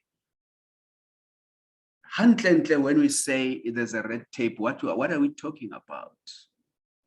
And so that when we only understand what red tapes are there and in what form do they exist, we can start to eliminate those. But regulation and compliance will always be there. And the team formation. Then you get into the pre-incubation phase can take anything from 3 to 6 months, depending on the sector which you operate in. Some sectors are very high tech. It can take a little bit longer. Some sectors have got very low barriers to entry, which by 3 months you already you can move into incubation, or less than 3 months you can already move into the real program. Now, the real incubation and acceleration program, that is where you deal now with your business strategy, the capacity of your organization, the governance structure, the technology support that you get in there, the infrastructure, the tools, the equipment, and everything. And also you can be linked with the financial support, which currently now work with the likes of CIFA and other DFIs. Sooner or later, I think I leave that to Mr. Boindala, the facilitator, to tell you that sooner or later, when you come to SEDA, that will be a one-stop shop where whether you need finance or you need non-finance technology or support, it will be just a one-stop shop. You don't have to get to SEDA and SEDA assist you with business plan, then you walk out and go to CIFA. I think I think that is still something that is in the pipeline, but it's gonna happen sooner rather than later. And also market access. You want to get your products to the big retail shops like Clicks, like Unilever, like Discam, like Pick and Pay. Come to SEDA. They will be able to link you with that. Currently, we also work with the DSBD. Our colleagues from the DSBD are very busy facilitating that access to market. If you've got a ready a product that is ready for market, we will be glad to receive you and link you with the relevant people who can assist you. Or if you still need to develop your business further, your product further, the incubation can assist you to do that so that you are ready. And I'll speak about this in my next slides about what we mean by market access and what policies have we adopted. When I touch on the new slides about localization, you'll start to understand it. Will become clearer why we bring it into the incubation, the localization program and the localization support as a government policy to say we need now to localize so that we create more jobs. Instead of us as a country be seen as just a consuming country, we need now to be a manufacturing country so that we manufacture enough for our consumption and we also export for balance of our payment from the fiscal's point of view. And then also that program of incubation acceleration can take anything from 1 year to 5 years, also depending on the complexity of your business that you find yourself in or the sector that you find yourself in. Then you've got the exit part, then where now is a post-incubation where you are now linked to other BDSs and you are linked to VCs for your investment and you are graduating alumni and now you are a standalone business there growing and you are exporting, you are employing a lot of people because at the end of the day, the whole exercise about SEDA is to grow your business and sustain it so that you employ more people and you generate more revenue. This is what I was talking about earlier on, localization as a driver of economic recovery. Now, our economy for the past few years has been going down and the number of unemployed people has been growing. This is a very concern to all of us, not only for government, but for all of us.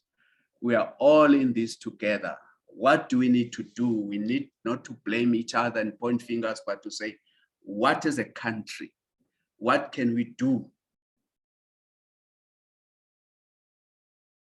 to drive the economic recovery or to create jobs or to sustain the jobs that already exist?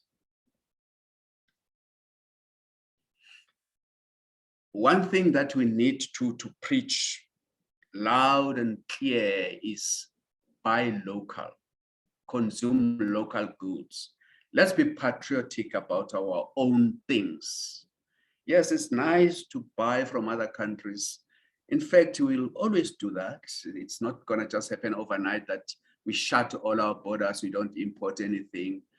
But for easy things, let's grow our local. The Hence CEDA is here to support you when you are a manufacturer, so that you are able, all these instruments that we talk about, that Mr. Ntutugo Afrikaner has been talking about, and the ones that I am talking about, is to, at the end of the day, make your business sustainable and it grows. So the objective of localization policy framework that I'm going to touch on just briefly is aimed at doing that, to say the more we become very discerning nation about what is local vis-a-vis what is imported. I think also the state president spoke about it in his State of the Nation address the past week or so, to say, let's start to be conscious about what are we consuming. Are we consuming local goods, or are we still obsessed about buying foreign stuff? If we buy our local chicken, our local rice, our local wines, our local this and that, in a way, we're supporting our local manufacturers, we're growing our economy, we're creating jobs. Now, the objectives of this. Through this framework, the department, that's the Department of Small Business Development, aims to achieve the following goals: to build the manufacturing capacity of SMMEs, provide coordinated import replacement plan for SMMEs. Now, you cannot just stop the stuff that is imported from other countries, whether it's from India or China or Europe or USS, if we don't have products of our own. So the whole idea of localization is to do import replacement, to say, what are those easy things that as a country can produce locally, before we can then say, and when we become confident that we've got enough in our country, we've got the capacity to produce our own, then we can speak to the Department of, or the Receiver of Revenue, to say, on these products, let's designate this product. And we talk about designated products, whereby we say, these products we can manufacture, and if we've got capacity in the country, then those products get designated. And when you want to import it, the tariff rates are very high, trying to compel you to buy the local products, because we have capacity, we have the know-how, and we support our local manufacturers. Establish a route to market framework for SMMEs manufactured products. As I said earlier on, we've already spoken to the big retailers, the likes of Clicks, the likes of Discam and Pick n Pay, and they will be, they are warming up to that, and they say, if you can produce these products that we have on our shelves and at the same quality level, we've got no option, we've got no reason to import these products. We will gladly afford our local manufacturers space on our shelves to display their products, but they cannot compromise on the quality of the product. So the route to market is already there. In fact, let me take this opportunity, colleagues, to inform you that tomorrow from 10 o'clock to 12 o'clock, there's a webinar. Just check on the CEDA website or talk to your CEDA colleagues. There's a webinar where our colleague from DSBD will be explaining what are those quality requirements that are required by these these retailers, the likes of Pick and Pay, the likes of Spar and others, if you want to take your product there. So there's a webinar to discuss those issues with is Mr. Memani from our colleague from DSPD. He will be sharing those requirements.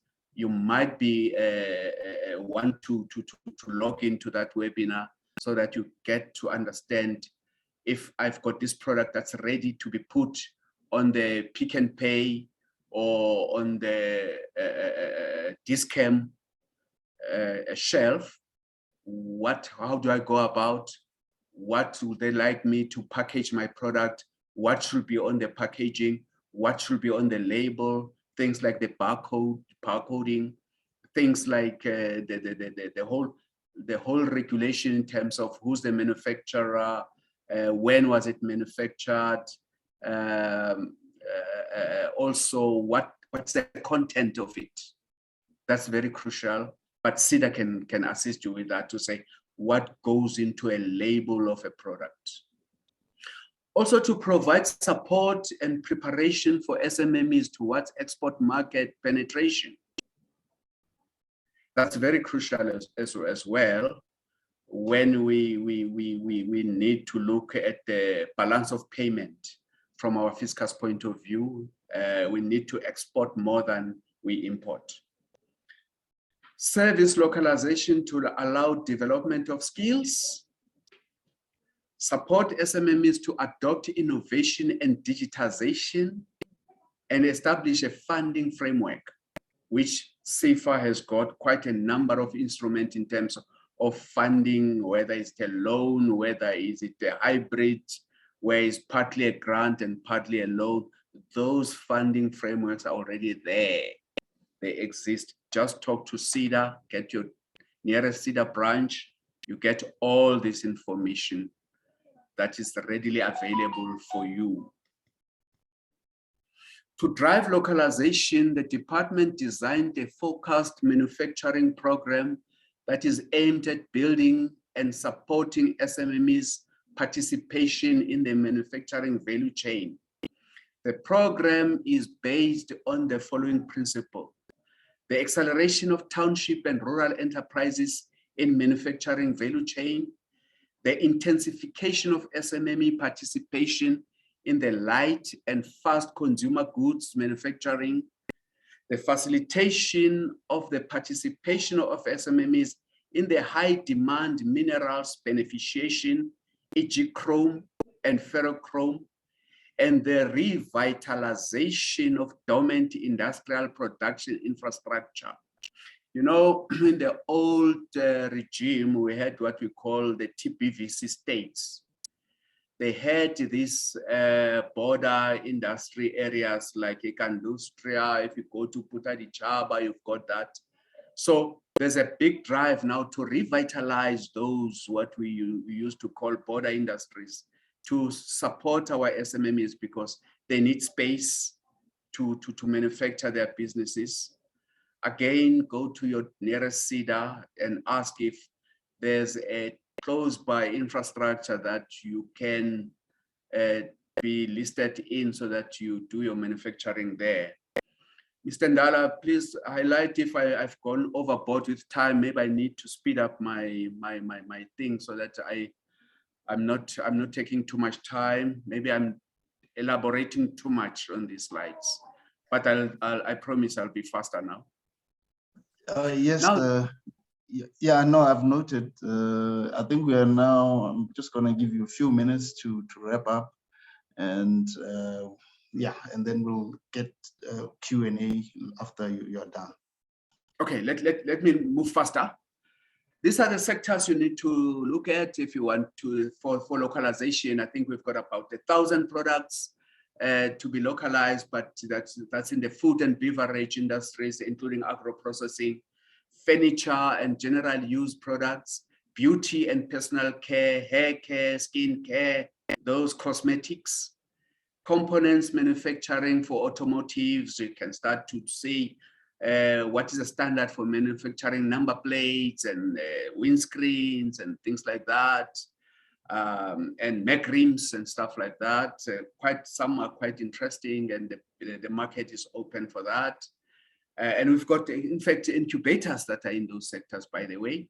Pharmaceuticals and nutraceuticals, plastic products, clothing, leather and textile sector, construction equipment manufacturing, pulp and paper products, green and digital technologies, those who want to be environmentally correct, and you want to do the green economy, like the solar, the wind turbines and stuff like that. Talk to CEDA, they will assist you with the technology and place you in the right incubator. Petroleum and chemical products, steel manufacturing. Public sector remains the largest consumer of goods and services. Therefore, the promotion of localization through public procurement is paramount. Public sector expenditure must be used to drive SMME and cooperative participation in the localization program through set aside as follows. Designate specific goods and services for procurement solely from SMMEs.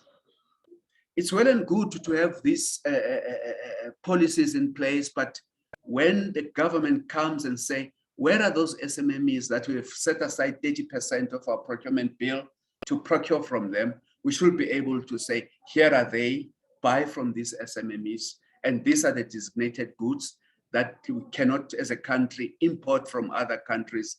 It doesn't matter whether it's a bricks or what, but these goods can be manufactured solely within the borders of our country. We can't be everything to everybody. South Africa first. Priority must be given to goods made in South Africa, especially those produced by SMMEs.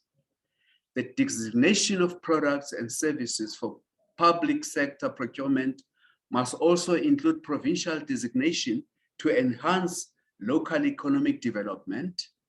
The choice of goods for designation must be in line with advancing the set objectives and goals for localization framework. Township and rural enterprises and informal businesses. One of the department's 2021-2022 outcome is to scale up support for SMMEs, cooperatives, village and township economies. As a result, the department has all its programs now prioritize township and rural enterprises. Through our agency, CIFA, we are running a township and rural the TRAP program, which focuses on the following sectors. I think the TRAP program, my colleague Untutu spoke about it. Spaza shop support program, small scale manufacturing, fruit and vegetable hawkers, hairdressers and personal care, auto body and mechanics, chisanyama and cooked food vendors, bakeries and confectionaries, informal clothing and textiles. Still continuing on the township and rural enterprises, informal business, product pop-up markets. Most of our branches are helping with that. District development model, I'm not gonna go deeper into that. Now, our footprint, if you see that map there, you see in Limpopo. Now, the orange one is the branches, the green one is the incubators, but the numbers have increased. This is an old slide, but the numbers have increased. Now, just a glance in terms of what incubators, I'm just going to rush now, please bear with me because of time. ICT, we've got ICT, we've got quite a number of those, the incubators are focusing on ICT, those who are on the drones, those who are in app manufacturing, we've got in PEE, we've got in Midrand, we've got in Eastern Cape, we've got also, yeah, in most of the universities as well. Go to the nearest university and ask if CEDA hasn't come up with where's the nearest digital hub. Also in chemicals industry, we've got our Chemin there, is also here in Gauteng. Aluminium processing, I think in Richards Bay in KZN. Biosciences, we've got that. Furniture industry, stainless steel, we've got in Middleburg, in Mpumalanga. Automotive industry, SATEC in Roslyn, Pretoria. ICT again in Midrand, zinc and brass in Johannesburg, in Springs area, essential oils, jewelry clusters. We've got SMTDC in Soshanguve, northern part of Pretoria, just next to TUT there. Floriculture in Nelspruit, actually, I think is in Hazyview, closer to Hazyview. So, colleagues, I'm sorry I've got to rush, but yeah, that's a long and short about incubation. I'll be taking your questions and I'll try to answer to the best that I can. Thank you very much for listening. Thanks, Mr. Malembe. Yes. I think you've gone into a lot of detail regarding incubation within the CEDA technology program, also highlighting other support programs that are within the CEDA technology program. I'm going to start with some of the questions that I see on the chat. I think Dutugo will also have to come in because some of them might be the ones that he may also answer or even advise. I think it's MM who said, I started a pharmacy last year, fully funded by me. However, certification process from Pharmacy Council and Department of Health took almost 6 months to finish. During the time, I had to pay rent at the shopping center without trading. Now I'm feeling the pinch. Can CEDA assist with finance for my overheads, rental, subscription, salaries, at least 12 months, and it's getting heavy. So maybe, I don't know if both of you can touch on it, but I think Ntutugo is the best one to answer, especially around the finance aspect of it. Mr. Malembe, can you start with the, I don't know if you want to get into the certification process there. Yeah, with the certification, if it's anything to do with SAPRA, I'll be gladly able to assist you there, to link you with the people who can assist you to get the SAPRA certification. But that is, if well, you'll know about ISO 13485 for medical devices. We can assist you to comply with that by actually implementing the standard in your own space if you are a manufacturer of medical devices. But as far as paying rents and salaries and bonuses, I'm afraid we don't have such an instrument, not at least from STP, CEDA Technology Program side. Okay, Tutugo, can you come in and just in terms of advice? We also don't have within CEDA currently, as we're still separate organizations with CIFA. However, we can facilitate that working capital finance through institutions, development agencies. So it will be an issue of applying for loan just to cover that working capital for rent and the payment of salaries. However, in terms of adjudication, CEDA won't form part of that, but we can facilitate putting together the documentation and submitting, obviously, and doing the necessary follow-up, because some of these people we do know that's the kind of assistance that we can provide. In terms of approvals, CEDA cannot obviously ensure that approval, but in terms of providing documentation and facilitating the access to finance, yes, CEDA can assist. Okay, thank you. I think the client can engage their nearest CEDA branch. Perhaps they'll analyze what's going on in the business and perhaps work out the interventions that are required. And also if there's other partners that we may bring in to assist, we can do so. I've got another one from SA Transformative Automotive. I saw that he had his hand up, Mr. Tobani. Is it Tubani? I want to take him because he had his hand up, Vusi Tubani. I want to allow him to ask, because he put a long chat there, but I want to give him a chance to engage you, Mr. Malembe. Mr. Tubani. Thank you for this great opportunity that you have offered for us with your grant offerings in terms of the trainings and also the incubation program that you have established. My great concern is that we at TAXA represents Transformative Automotive Cluster South Africa, whereby we want to make sure that the policy certainty of the automotive industry in South Africa, which is called the SAM 2035, the master plan, and also the code of conduct which was promulgated for the aftermarket industry by the Competition Commission, are a reality for, especially for those automotive entrepreneurs in our townships and rural areas who are structurally marginalized in the industry. So I'm very happy to have had an opportunity to be with you, and I would like to see how we can collaborate with SEDA to make sure that we translate most of the good stuff with other sister companies, departments are doing, so that they can infiltrate to the grassroots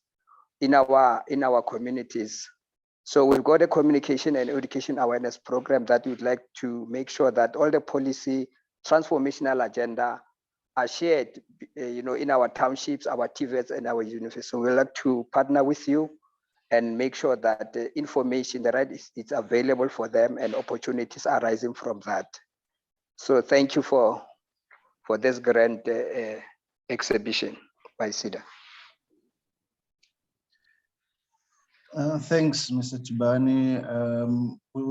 We'll take your details and maybe get our stakeholder guys to see whether they can engage you and see where we can take a part, whether there's a partnership that we can form, or how we can work together with you. Next, I'm going to take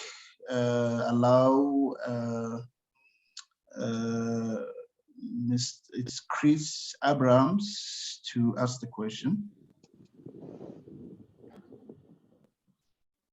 Christopher Abrams, you had your hand up. In the overburst and art we can hear you. Can you speak next to your mouthpiece? I'm not sure if. Can you hear me now? Yes, we can hear you now. Great. Thanks. Hi. Thanks, leader, for the opportunity, and thanks for creating this platform to engage and to share the information. I was a business advisor myself at SEDA, a senior business advisor. However, I'm no longer with SEDA. Regarding the incubator program, currently we don't have SEDA offices close to us, and we want to open an incubator program in the area of Overberg. How does one access or form does SEDA fund the incubator, or do they help to set up the incubator, or what is the process? Can I come in there? Yeah, Mr. Malembe, is yours. Yeah. Yeah. If I were to come in there, yes. SEDA, we normally put out a call for proposals, where you respond to that call and say, this is where I'll be going, and this is what I'm doing. But then we've got our colleagues, which we call project specialists, who can guide you how to structure your proposal in terms of, but you also need other funders. SEDA can just be a co-funder. And also you need to know going forward, how is it going to be sustainable? Yes. So yeah, but you are free to call me after this and we can have a chat. Okay, well, how do I get your number? My name is Malembe Mtsweni. My email address is mmtsweni@seda.org.za. In which office are you based? National office. Okay, great stuff. Thank you. Thanks. Thanks, Christopher. I don't see a lot of hands. I think I'll just go to the Q&As and see whether there's still some that we can take. There's with regards, Andani asks, with regards to CFIRs, do they assist applicants outside the former graduates, Mr. Malembe? Yes, they will assist you. You just go there and you present your business or your business idea or whatever. They'll speak to you. Go to your nearest university or TVET college. They'll be able to assist you. Okay, and then Sabelo asked, what's the list of requirements to establishing or creating a digital hub, especially in the rural area? Also consider help with training for supermarket Chisanyama. How long you have to wait to have one to be considered for incubation? Mr. Malembe, are you able to answer that one? Incubation for Chisanyama or what? I think for Chisanyama is asking about training, but anything else is about creating a digital hub in a rural area. I'm sure it's similar to what Christopher asked. How long do you have to wait? Another question, to be considered for incubation. Yeah, as I said, from time to time, there's a call out for people to send proposals. And then you look out from the national newspapers or media and also the normal media that SEDA send out to say there's a call for proposals.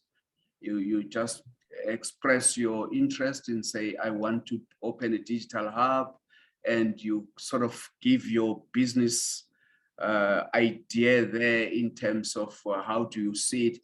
SEDA does fund for establishment and also for operations of those hubs.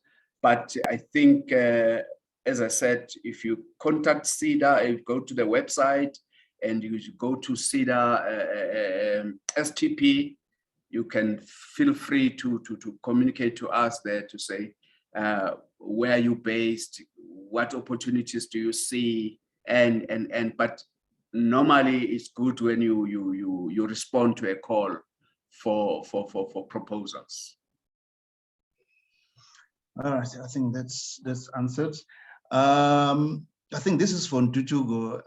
Assist on providing affordable rental property. I don't know whether you're able, I'm sure you do get this kind of requests at branches from SMMEs. Dutugo? It's Alfreda Asas who asked, assist on providing affordable rental property, especially those that are looking for property. Is there any support, or do we work with others who can assist those that are either provide those that are looking for affordable rental property to do business? SEDA does not have their own or its own property available for rental to business people. Obviously, as I am in KwaZulu-Natal, I know Itala Development Corporation, an organization that I've worked for. So we are constantly speaking to them about their rental property, and we always facilitate that. In fact, only last week I had a a lady move into one of their properties facilitated by CEDA. So on our own, no, we do not have a property. However, we do have our stakeholders who might have so that we can provide those linkages. All right. In fact, I see later on Alfreda or earlier on asked about if CEDA can assist with property investments. I don't know whether it's a space that I know there's enterprises in that space, and I also know that we have an incubator playing in that space, which is Property Point. I don't know whether we can also try and see whether we can say something around that. If CEDA assist with property investment. Mr. Malembe, maybe? A short answer, no. Okay, that's pretty clear.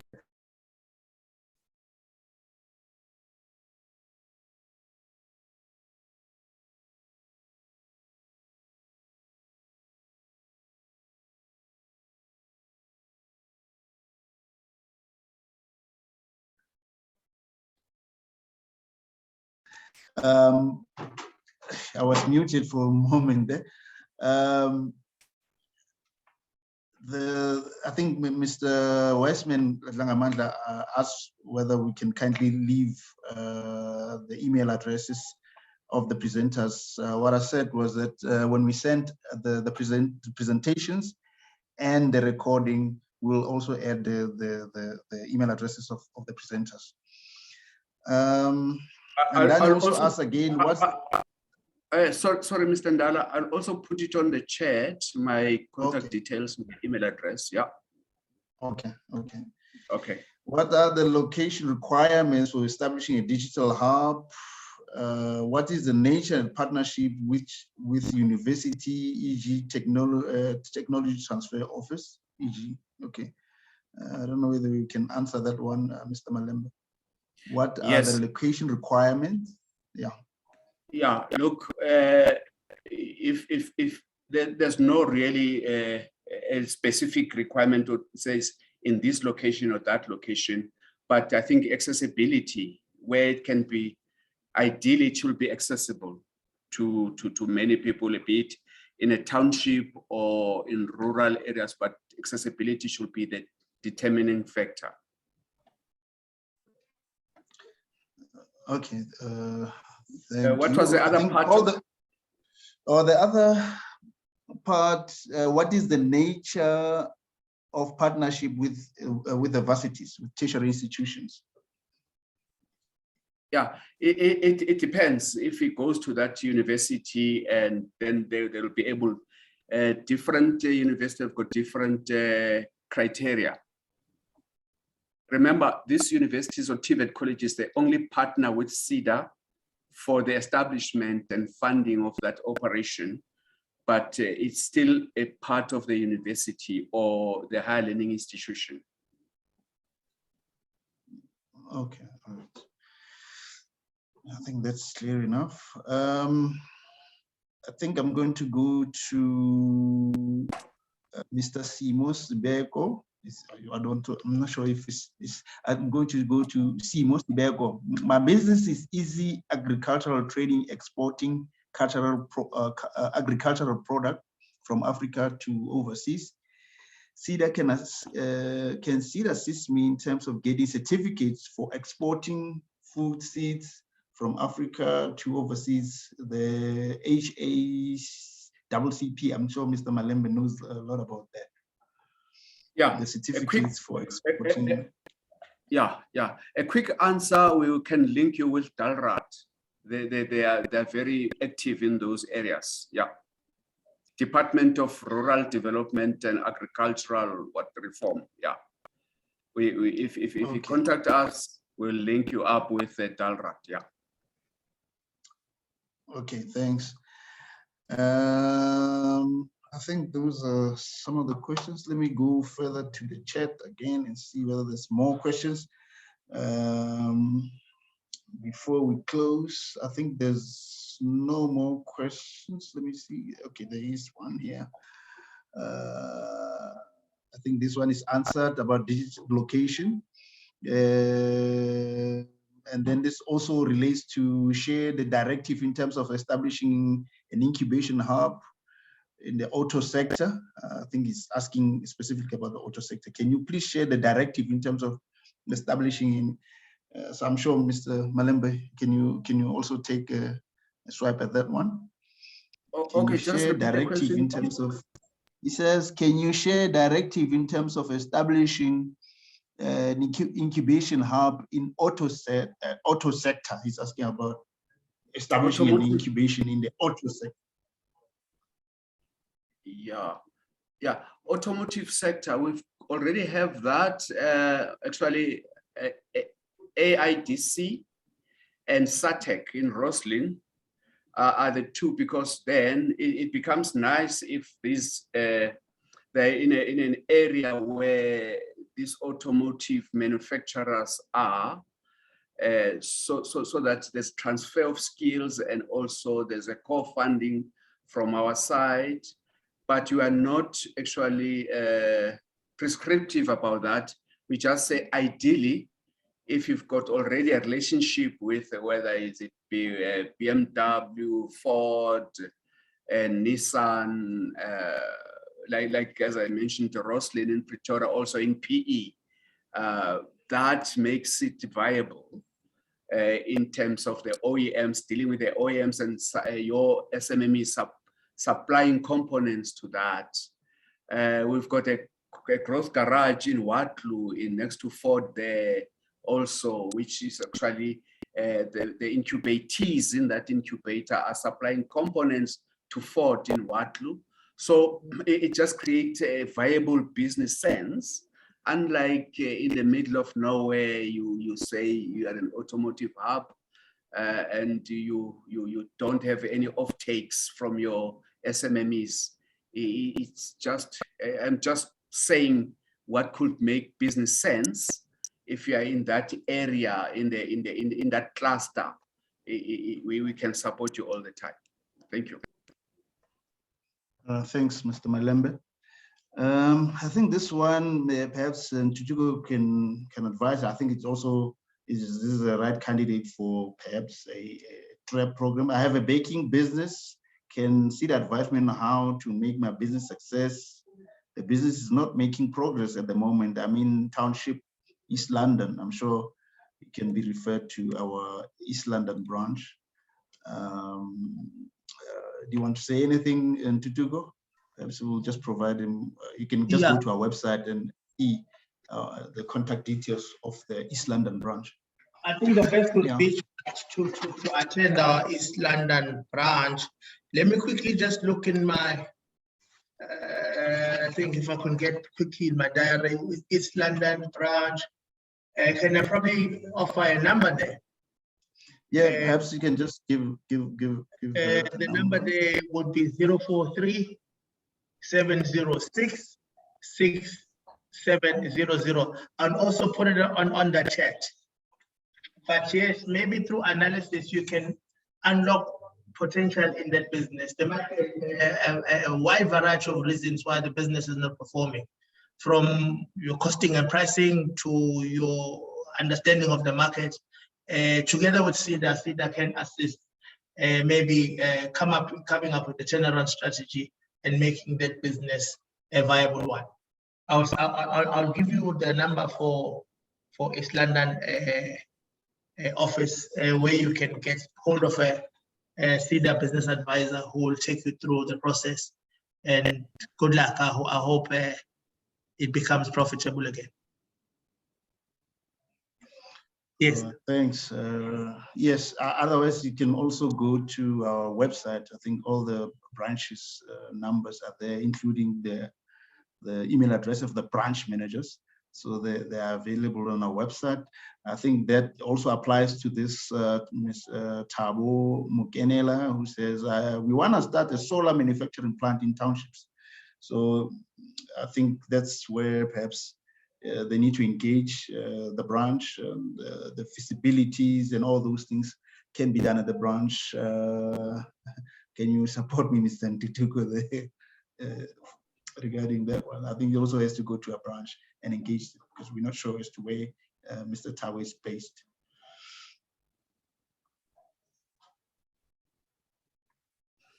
Yeah, maybe I can also come in there.